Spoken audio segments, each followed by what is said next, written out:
foram circunstâncias, não foi uma opção. Quando me formei em engenharia, sempre pensei que queria ser um engenheiro, queria fazer coisas, queria fazer projeto. Por circunstâncias da vida, na altura em que casei e ainda não tinha terminado o curso, comecei por dar aulas no ensino secundário. Foi uma solução que encontrei na altura para resolver a situação financeira. Depois disso, obtive uma bolsa de mestrado quando estava a terminar o curso. E a bolsa de mestrado, de forma natural, conduziu-me à docência, porque a pessoa, quando está a fazer o mestrado, comecei a questionar-me se, fazendo um mestrado, a questão de dar aulas seria uma solução possível para a carreira profissional. Comecei a dar aulas, nunca encarei isso como sendo algo definitivo, ou como sendo uma forma de vida, mas digamos que terminei o mestrado, voltei a questionar a hipótese de sair do ensino e ir para a indústria, ou seja, não houve um dia em que eu acordasse de manhã e disse, vou ser professor. No entanto, comecei por ser professor de forma natural, foi decorrendo empurrado por circunstâncias e, entretanto, ganhei um grande gosto pelo facto de dar aulas, porque a relação humana com os alunos é muito recompensadora, é muito agradável, portanto, os laços que se criam e digamos que o transmitir os conhecimentos também obtém-se um retorno que é diferente do retorno de fazer engenharia, porque quando se faz engenharia e depois se vê a obra feita, tem-se um retorno muito gratificante. Digamos que foi o que me motivou para vir para tirar um curso de engenharia. Mas o dar aulas também é gratificante, acabei por ir ficando e depois surgiu o doutoramento e depois do doutoramento, pronto, digamos que acabei por... Não foi... Aliás, porque eu tenho uma opinião acerca do dar aulas, que eu acho que dar aulas tem que estar sempre associado a fazer engenharia e neste momento, além de dar aulas, criei a minha própria empresa e faço trabalho de engenharia na minha empresa e penso que não conseguiria imaginar a minha vida só a dar aulas, por dar aulas, desde o momento em que me licenciei até o momento em que me fosse reformar. Acho que para formar engenheiros é preciso ser-se engenheiro. E acho que mesmo para entusiasmar futuros engenheiros a fazerem projeto, acho que para isso é preciso ser-se engenheiro com prazer. E esse entusiasmo passa-se só se tiver. E acho que morre se nós não fizermos projeto. E, portanto, eu, felizmente, ao fim de quase 20 anos a dar aulas, achei que estavam reunidas as condições para iniciar o meu processo de empreendedorismo e avançar, e, felizmente, as coisas estão a correr bem. Compreendo que nem sempre é possível, em todas as áreas, avançar com iniciativas deste tipo, ou seja, não vou dizer que os meus colegas que não o fazem é porque são incapazes ou que se não o fiz antes, acho que é necessário ver circunstâncias que permitam avançar com este tipo de projetos. Mas, respondendo à questão, não houve dia nenhum em que eu, de facto, acordasse de manhã e decidisse que ia dar aulas. Foi um processo, foi uma evolução, um encadear de circunstâncias. E neste momento dá-me muito prazer e acho que é algo que quero compatibilizar com o facto de fazer engenharia, o dar aulas, o entusiasmar os engenheiros, os futuros engenheiros, mostrar-lhes o quão fantástico pode ser desenvolvermos a capacidade de criar. Digamos que é natural em mim, que é a relação humana com as outras pessoas, tenho alguma empatia, facilidade de criar uma empatia com alunos e, portanto, digamos que esse aspecto, digamos que ajudou, portanto, não me distanciando, continuo a lembrar-me muito bem do tempo em que estava sentado do lado de lá e, portanto, isso ajuda a criar laços e a compreender como é que a cabeça de um aluno funciona ou continua a funcionar. Claro que tenho esta ilusão de que continuo a lembrar-me muito bem, mas se calhar já não me lembro tão bem. ou não sei como é que eles pensam agora, mas continuo com a ilusão, tenho a pretensão de que ainda consigo colocar-me na posição do aluno. E isso também, eu penso que ajuda. Então, tenho feito amigos neste meio, ao longo dos anos e procuro continuar a fazer. Portanto, é um contributo que eu acho que consigo dar para a sociedade com, digamos que tem sido a minha principal função até à data e é uma função na qual eu acho que consigo desempenhar com sucesso.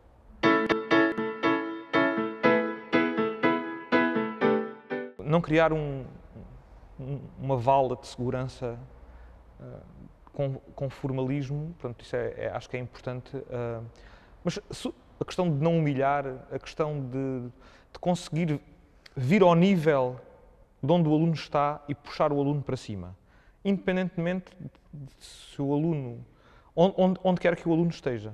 Portanto, aceitar que as perguntas são todas válidas, aceitar que, portanto, encorajar a interação. Digamos que nesta casa,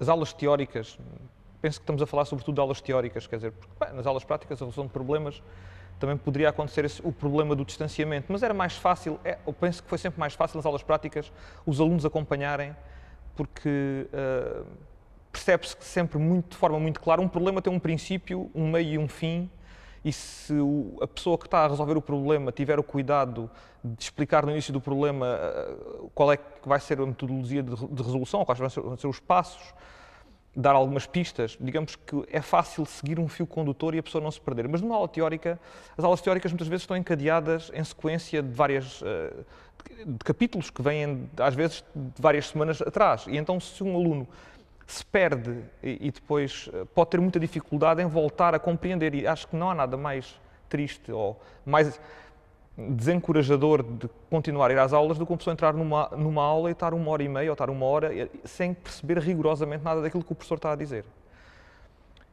E aquilo que eu acho que me custava mais ou por outro lado também o mesmo que eu apreciava muito em alguns professores, era a capacidade de se fazer entender. Eu criei um pouco a imagem de que quando a mensagem não passa, a culpa é sempre do emissor.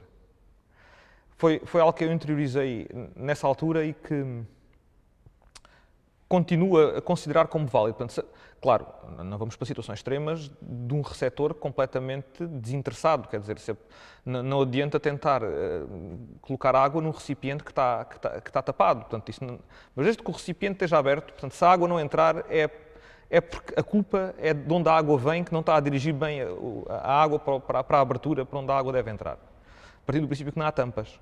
Pronto, então,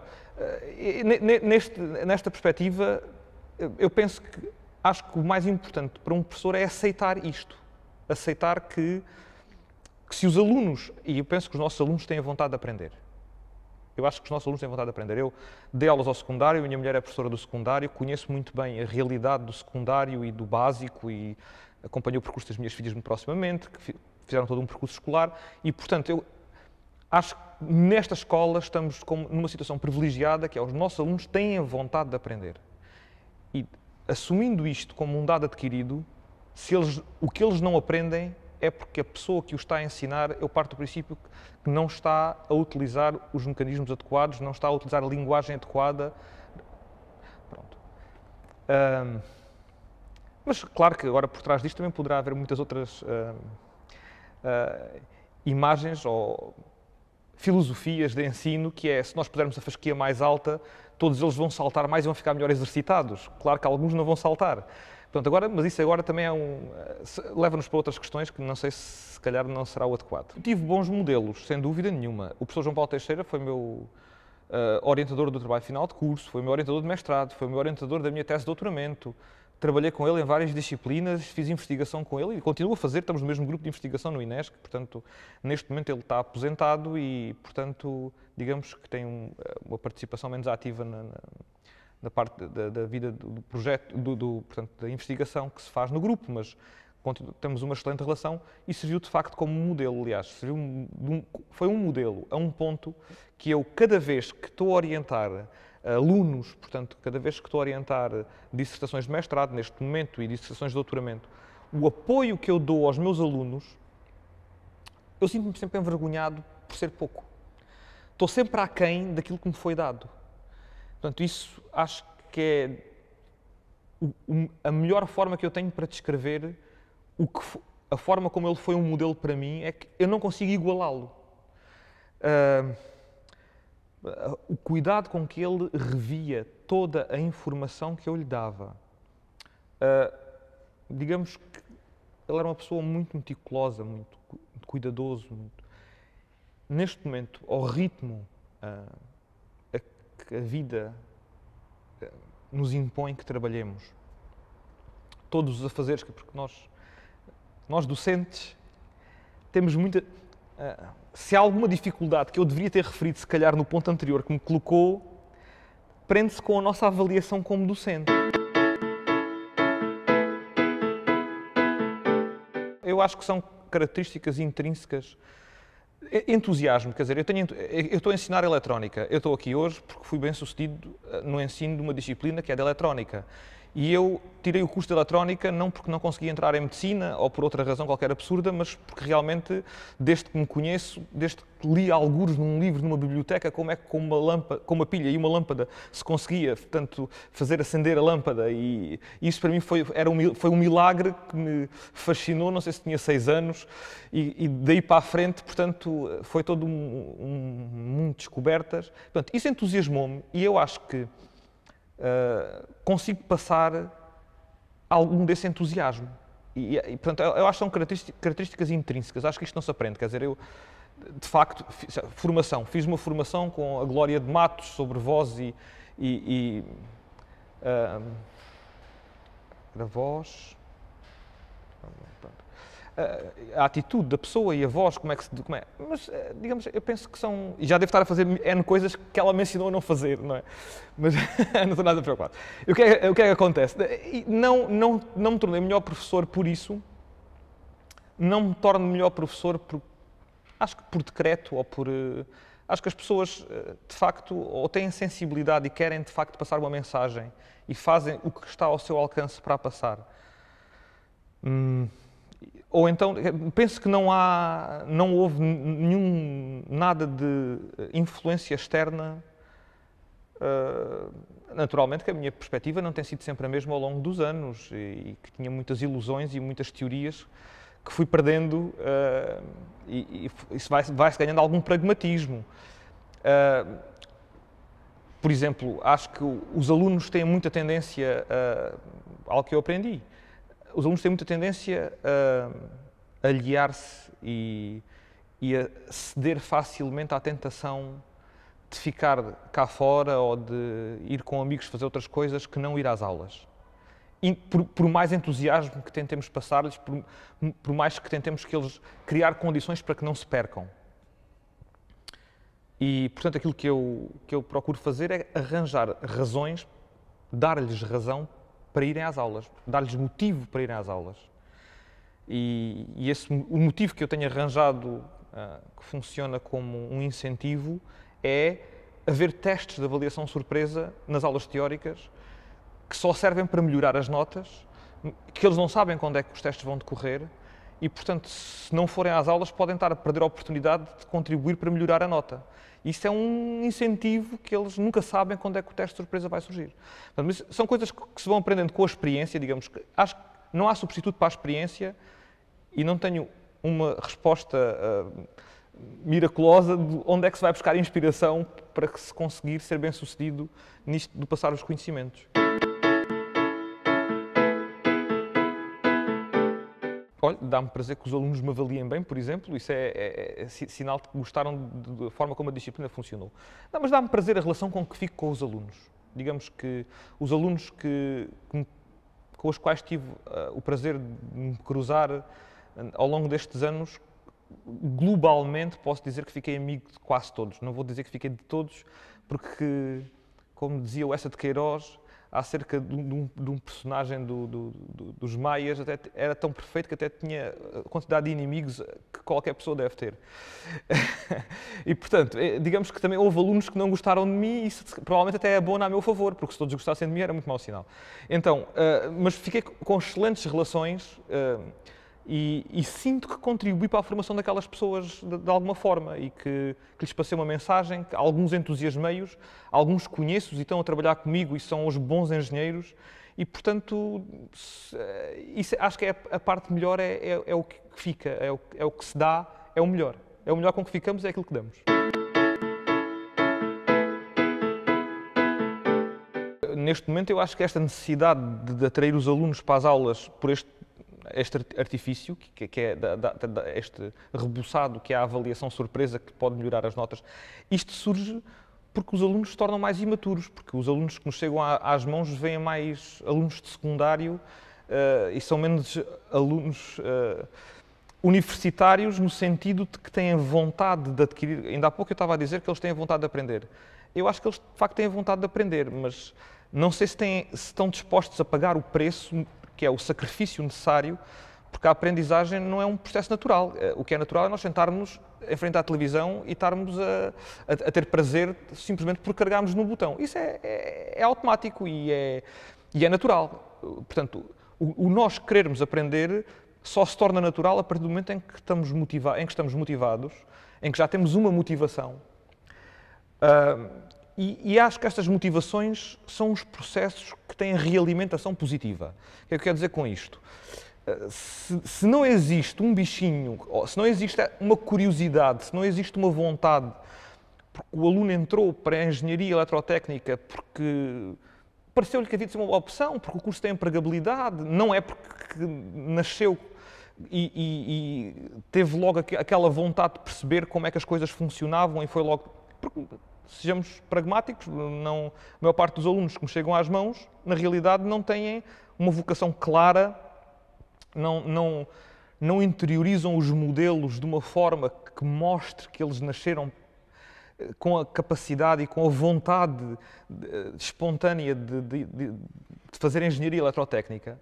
Portanto, eles são pessoas, estudantes normais, bons alunos, que entretanto começam a refletir sobre a sua vida profissional e chegam à conclusão de que este curso que lhes dá uma boa probabilidade de futuro.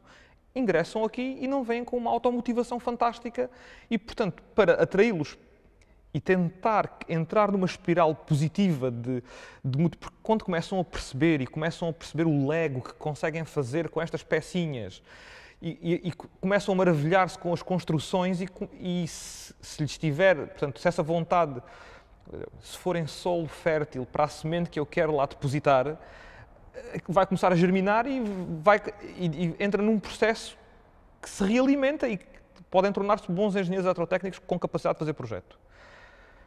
Agora, esse processo é um processo que tem que ser, digamos que este rebuçado dos testes funciona como uma tentativa de atraí-los para conseguir passar-lhes uma mensagem, que é o tentar colocar lá da semente, coisa que se eles, digamos, fossem obrigados, se as aulas fossem de permanência obrigatória, se houvesse controle da assiduidade, etc. Mas tenho ouvido muitas vozes que são contra isso por considerar que os alunos devem ter maturidade nesta fase da vida, devem ter maturidade suficiente para escolherem os rumos e de que não adiantará nós, contra a vontade deles, tentarmos passar-lhes o que quer que seja. De facto, isso é verdade e então, neste momento, estou numa situação mista entre dizer assim, bom, vou expor os conteúdos que devo expor e virá quem quiser vir. Isto será um extremo em que eu acho que perderia muita audiência, porque há muitos que ainda não têm maturidade, porque o próprio secundário não é o que era antigamente o secundário, penso eu, do ponto de vista da exigência e do ponto de vista daquilo que os prepara para a universidade.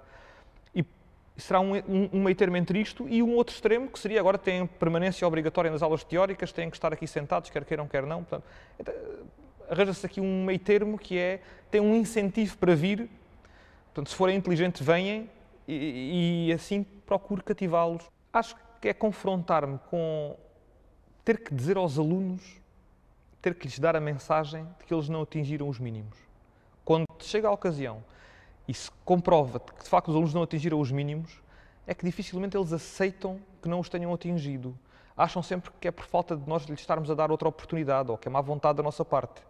Quando as coisas estão muito claras e quando os números falam por si, quando as regras do jogo são iguais para todos, mas quando um aluno surge a pedir mais uma oportunidade ou numa revisão de provas, quando um aluno surge numa oral, não nesta disciplina, mas até em disciplinas em que a avaliação também é feita por trabalho e o trabalho tem um peso muito grande. Quando um trabalho tem um peso de 50%, eu normalmente imponho uma regra que é, a partir de determinadas notas, é necessário fazer uma oral no fim. E os alunos, quando os resultados não são os que eles estão à espera, quando nós estamos obrigados a chamar os alunos à razão para um valor que não é o que eles desejariam, isso é difícil, não é? Porque não é tão fácil dizer que sim como dizer que não. Dizer que não é sempre mais doloroso. É preciso ter coragem para dizer que não. Mas se me pergunta quais são os aspectos mais difíceis, o aspecto mais difícil é sempre dizer que não. É sempre mais fácil dizer que sim. E dizer que não a uma pessoa que está convencida que é capaz e que seria capaz e que está a pedir, mas é não. De resto, assim, dificuldades que me sejam colocadas pelo meio, não. De facto, só posso dizer que tenho tido as portas abertas, quer do ponto de vista das hierarquias na casa, quer do ponto de vista das condições materiais para trabalhar no laboratório. Não sinto limitações materiais nem humanas para desenvolver o meu trabalho. É bom. Nos tempos correm, toda a gente se queixa de que há poucos recursos. Não, eu acho que com os recursos que há, não são quadros interativos, não são... Há coisas que podem ser tecnologicamente muito avançadas, mas que, pelos projetos que obtemos, pelos alunos que orientamos, pelos artigos que publicamos, agora se calhar também pelo nosso desempenho enquanto docentes, daqui para a frente, espero que sim, porque até agora esse era um aspecto que eu acho que estava a ser minorado e que não estava a ser olhado. Nós éramos docentes, mas em todos os concursos, em todas as avaliações que eram feitas do nosso desempenho, era sobretudo a parte científica que era avaliada. Não a parte académica, a parte docente em geral. Ou seja, digamos que eu acho que o maior entrave às boas práticas de docência é o facto dessa prática, ou do tempo que é investido nessa vertente da nossa atividade profissional. Se formos pragmáticos e olharmos só para o nosso umbigo, podemos achar que estamos a perder tempo. Se formos egoístas e só quisermos atingir um objetivo que é a nossa progressão na carreira, teríamos que dedicar mais tempo à atividade científica e do ponto de vista da atividade docente. Ou seja, o que eu estou a dizer é, nestas circunstâncias atuais, em que temos que... Pronto, mas eu penso também, fazendo justiça, eu penso que o meu orientador, o professor João Paulo Teixeira, também, além de dar aulas e de fazer investigação, também era ativo cientificamente e, portanto, digamos que não me está a ser pedido nada que não tivesse sido pedido a ele. Digamos que esta divisão por várias tarefas é que constitui um desafio que é preciso todos os dias reinventar soluções e procurar ajustar prioridades que não são sempre as mesmas, até porque, portanto, o esforço que se investe numa disciplina, se for bem direcionado, se a pessoa continuar a lecionar a mesma disciplina, não é que vá dar as aulas da mesma forma nos próximos 10 anos, nem que vá reaproveitar os materiais nos próximos 10 anos, mas tem um período de validade de um par de anos, seguramente, e, portanto, isso permite racionalizar o esforço portanto, é essa racionalização de esforço que também é necessária.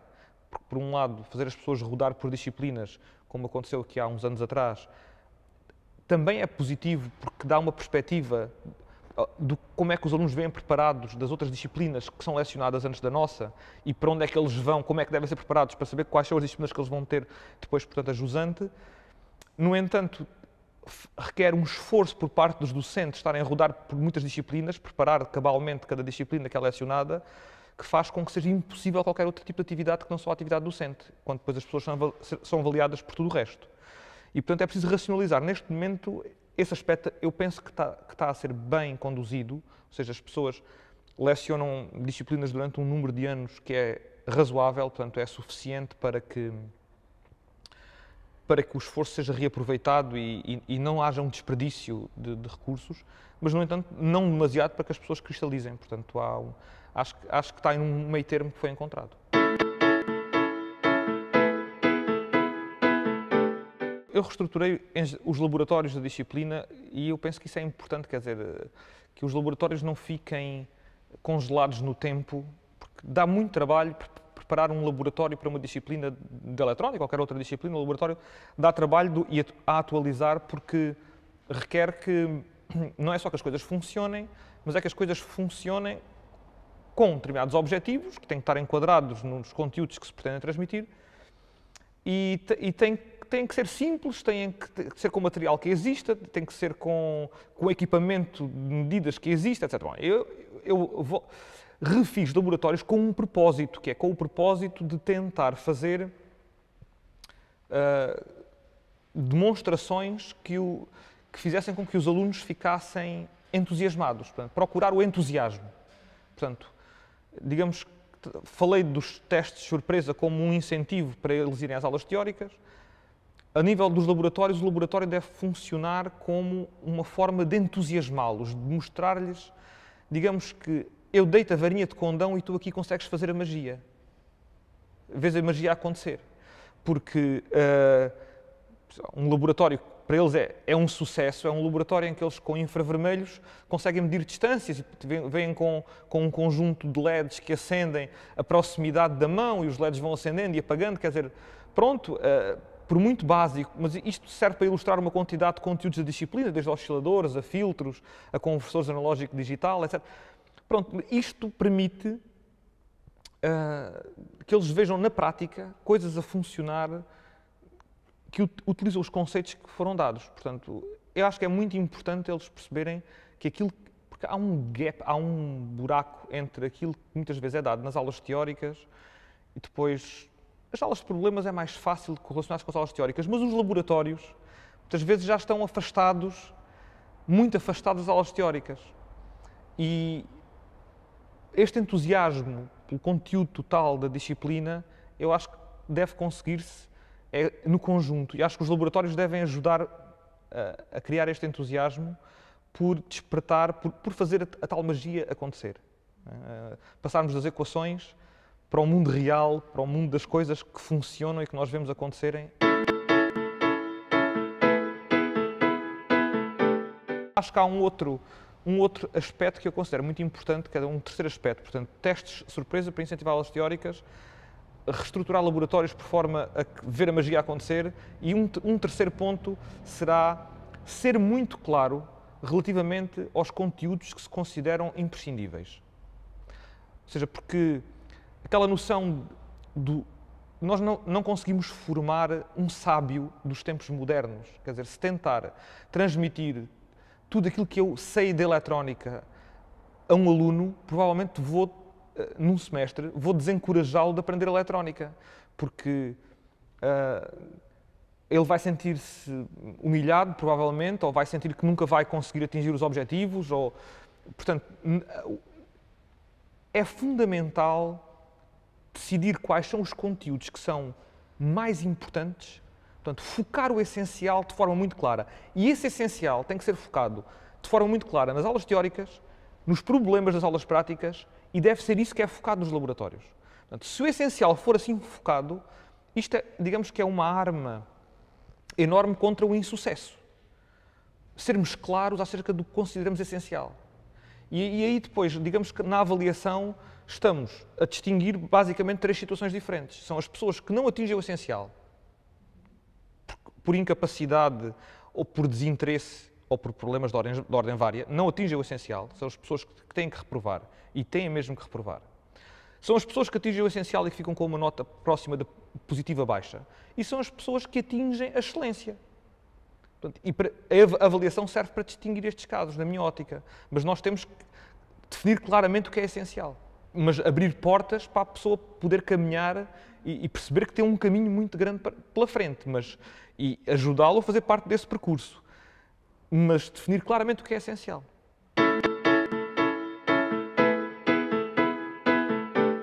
A interação com os alunos permanente, do ponto de vista de auscultar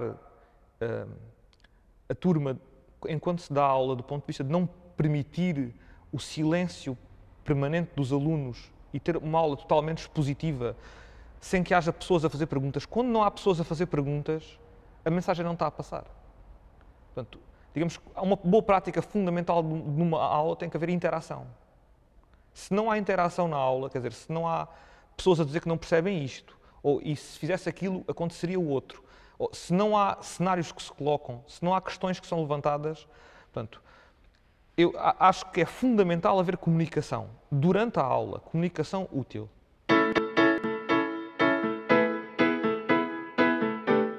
Nós numa aula temos que transpirar, temos que usar o quadro, temos que desenvolver esforço. Porque se temos uma postura, essa foi algo que também aprendi com a experiência, quando comecei a dar aulas, não era responsável pela disciplina que lecionava, naturalmente, havia um professor catedrático responsável pela disciplina e eu, na minha insegurança de dar aulas teóricas, onde é que eu fui à procura da confiança? Nos PowerPoints. Naturalmente, então aí a pessoa tinha a certeza de que, em princípio, não se enganava, não se esquecia de nada, usando transparências feitas pelo professor catedrático responsável pela disciplina. Só que comecei aí a constatar que o anfiteatro estava cada vez mais vazio. De aula para aula, menos alunos no anfiteatro. E algo está errado aqui, o que é que se passa? Depois percebi que... Olhei para a forma como estava a dar as aulas e percebi que estava simplesmente a ler acetatos com um tom monocórdico. O resultado só podia ser aquele, que era os anfiteatros começarem a ficar mais vazios. Então, esqueci os acetatos e comecei a escrever no quadro e acho que aulas depois do almoço em que são dadas com acetatos é um incentivo para as pessoas adormecerem e para acharem que vão lá perder o tempo. Portanto, isto é uma boa prática, é transpirar na aula e escrever e de um quadro branco fazer um quadro escrito, porque isso faz com que o aluno tenha vontade também de uma folha branca fazer uma folha escrita e digamos que a nossa atitude ativa contagia o aluno para ele também ter uma atitude ativa e se tivermos nós uma atitude passiva, acho que isso também vai contagiá-lo a ter uma atitude passiva. Portanto, esta é outra boa prática que eu não referi ainda há pouco, mas que agora a história dos meios materiais, poderem-se questionar-me acerca dos meios materiais e acho que não me fazer falta mais nada, eu acho que até tenho coisas a mais do que aquelas que necessito, porque podem encorajar-me a ser preguiçoso e a estar a dar aulas com transparências ou com meios. Não digo que não se justifiquem, há disciplinas que eu dou com transparências, disciplinas do terceiro ciclo ou disciplinas até do segundo ciclo de estudos que têm, às vezes, uma parte gráfica muito complexa, às vezes tem que se recorrer às transparências, mas tem que se utilizar muito o quadro. Considero que tem que se utilizar muito o quadro para as ideias partirem da minha cabeça, passarem para um quadro e atingirem outra cabeça, porque as ideias que saem do computador, se calhar ficam no computador ou ficam no ecrã.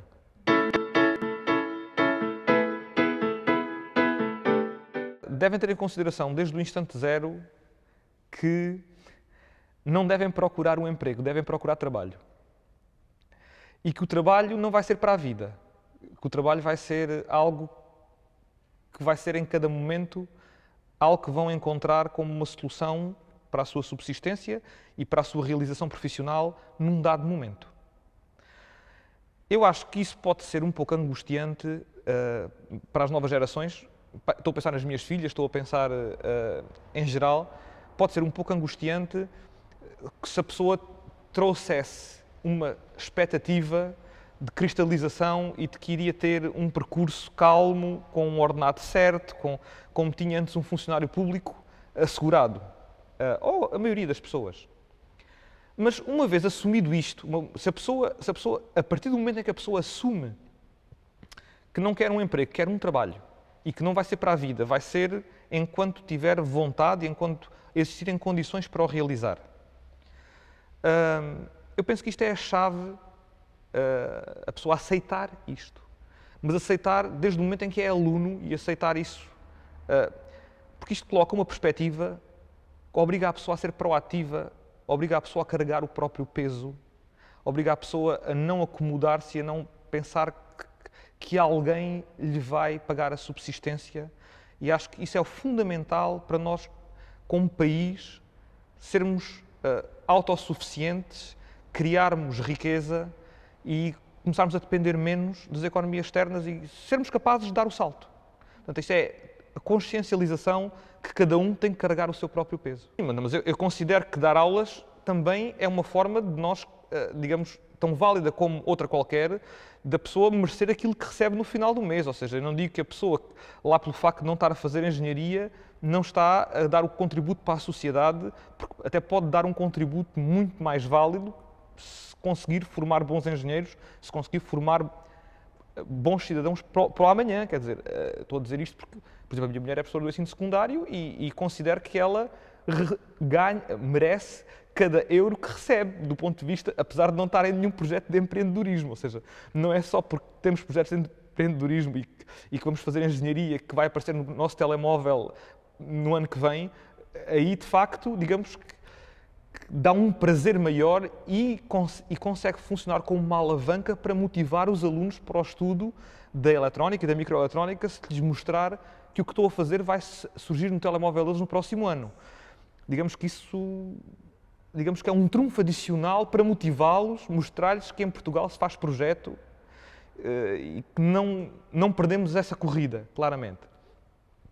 Mas dar aulas, se dermos realmente aulas, se passarmos conhecimentos, é uma função que justifica totalmente, na minha ótica, o pagamento que recebe e que, digamos, que é útil para a sociedade e não é menos nobre do que fazer projeto. Eu digo que para mim fazer projeto é fundamental, mas é pelas minhas características intrínsecas que sinto um retorno muito grande quando faço projeto e consigo passar um entusiasmo aos alunos também maior se eu estiver a fazer projeto, porque consigo mostrar-lhes o que eles conseguem fazer.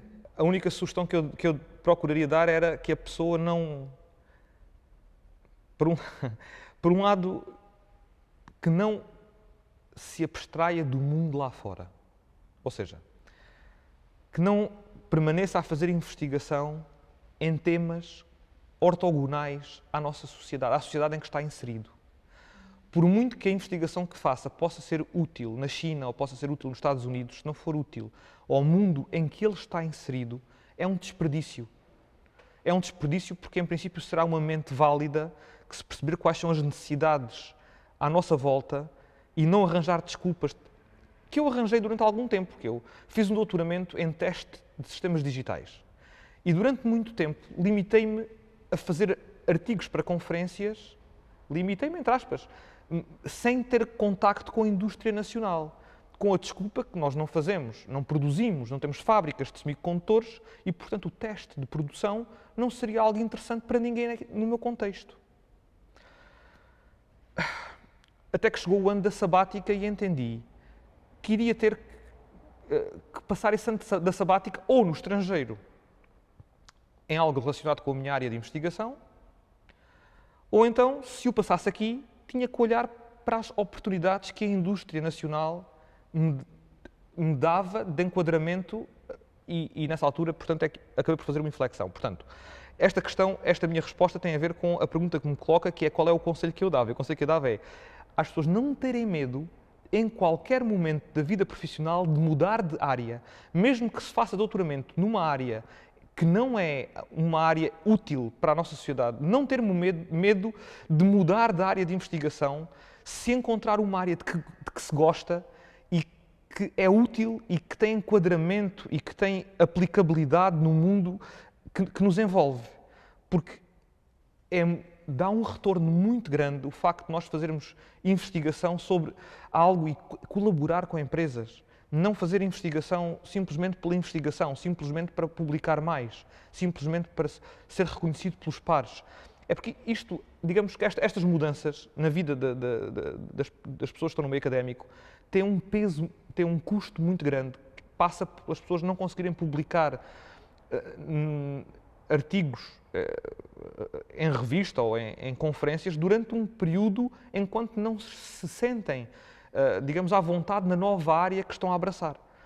Mas é preferível passar por essa travessia do deserto e depois conseguir dar um contributo, porque não só se contribui para o meio em que se está, mas porque também se tem um retorno muito grande, porque depois, a partir daí, surgem muito mais alunos, porque motiva os alunos a quererem trabalhar connosco o facto dos alunos perceberem que vão ser enquadrados em empresas. Eu não estou com isto a dizer que que não é válido fazer investigação fundamental ou fazer investigação que não tenha aplicabilidade. Pode ser perfeitamente válido, mas que não seja por medo que as pessoas não mudam, que não passem a vida inteira a trabalhar só na mesma área por receio de não conseguir abraçar um novo desafio. Isto prende-se à questão anterior de que nós não podemos encarar o trabalho como sendo um trabalho para a vida ou que temos de estar sempre dispostos a mudar. A nossa atitude tem que ser essa. Portanto, a minha mensagem seria no sentido de que as pessoas aceitem os desafios sem medo, partir do princípio que têm uma mente e têm dois braços válidos para trabalhar, aceitar qualquer desafio, mesmo que signifique mudar radicalmente de área com os custos que isso tem para uma carreira. Mas se isso significar trabalhar com mais entusiasmo, se isso significar trabalhar mais enquadrado na sociedade em que a pessoa vive, vai ter, de certeza, um retorno muito positivo.